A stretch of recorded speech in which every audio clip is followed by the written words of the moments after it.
Well,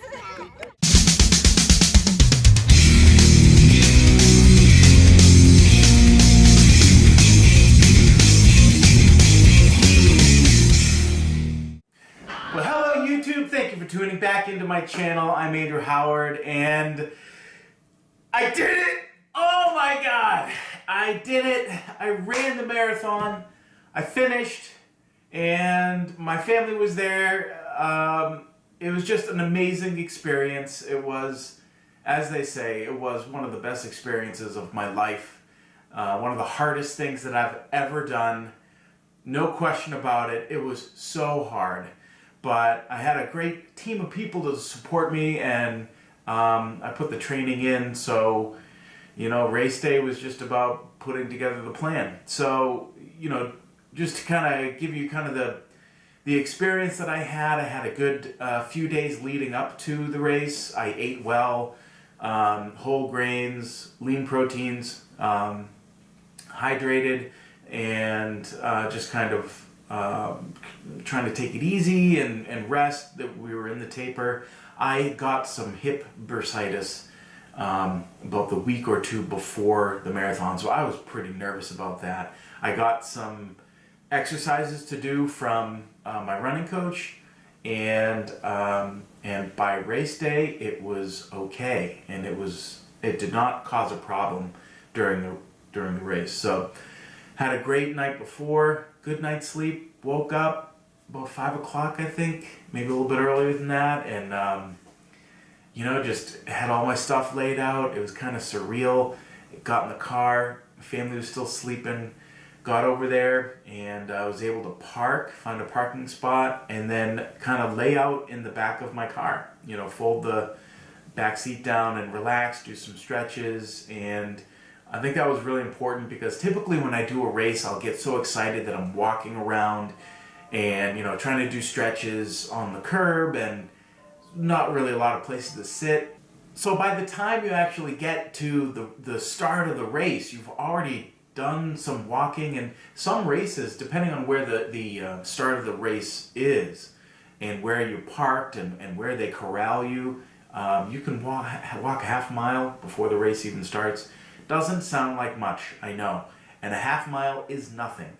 But before a marathon, I just didn't want to do extra walking. So I parked, put the seats down, relaxed, had a good half an hour, 45 minutes to relax, headed to the start line, and I was off. I was so excited, just a surreal experience.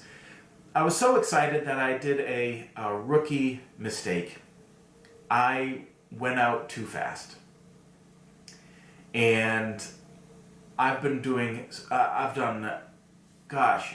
4 half marathons. I've done probably 100 5Ks and 10Ks. And I know that starting out too fast is a recipe for finishing for a tough finish.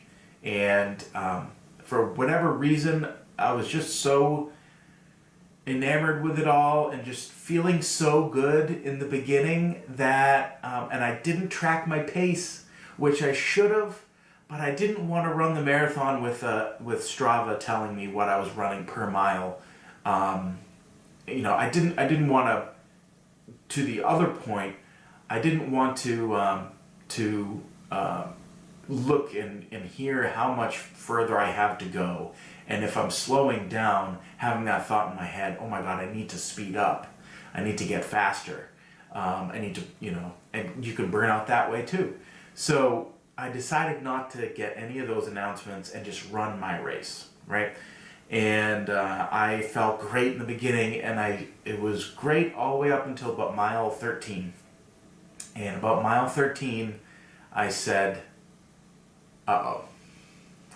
I could tell that I had a pang of tiredness that typically at 13 miles in shouldn't really be happening. 20 miles, that's one thing. 13 miles, that was another thing. So I pushed through that and I kept going.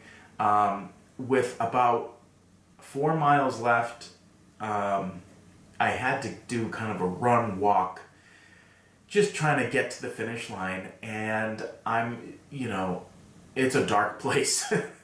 4 miles left, and it's kind of a dark place. And I'm like wondering, am I going to finish? Can I do this? And just as I'm having those thoughts, I see my running coach coming down. She had run 4 miles into the course just to get to me, and she talked me through the rest of the race. Now, how awesome of a coach is that?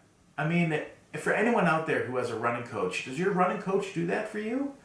I was just floored by it. And it totally gave me the motivation when I needed it, real time. You know, there were times where I was like, I'm feeling a little lightheaded. And she's like, she brought a banana. Here, have a banana, drink water. You need to drink water. We had like 2 miles left. She's like, anything you have, put it in. I had like 2 gels, more water, Gatorade. And it totally made such a big difference. So, Melissa Matheson, thank you for it wasn't 7 months. I guess it was about 4 months. I did 3 months of training on my own, but about 4 months of her training, nutrition, scheduling, putting a plan in place, helping with things that pop up, the ailments and stuff. We had a weekly call for an hour. It was awesome.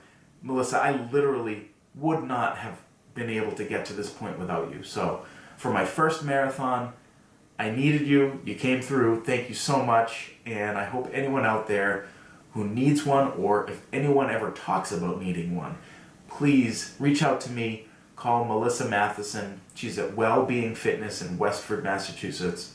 And she's just amazing. So the finish. The finish was surreal. My family was there, and I was crying. I couldn't help it. I was so emotional just finishing. And like my little kids came, I'm going to show a little montage. They came and they ran the last bit of the race with me. My son was high-fiving me, and just to see everybody at the finish line was just absolutely amazing. So I'm rambling on. You want to see some footage, so let me go ahead and I'll cue that up. But thank you for tuning in for this channel. Thank you for sticking with me with this journey. This might be the end of the channel. We'll see if there's another big challenge in my life that I want to accomplish, and if I want to document it. But it is a lot of work editing the videos and putting them up. So, but thank you so much to everybody who contributed to my fundraiser, to words of support, and especially to my wife and my family, my kids, my dad, my mom, all my kids. Everyone was just so awesome during this whole thing, and I can't wait to do another one. Maybe. We'll see. But thank you all. Goodbye, YouTube.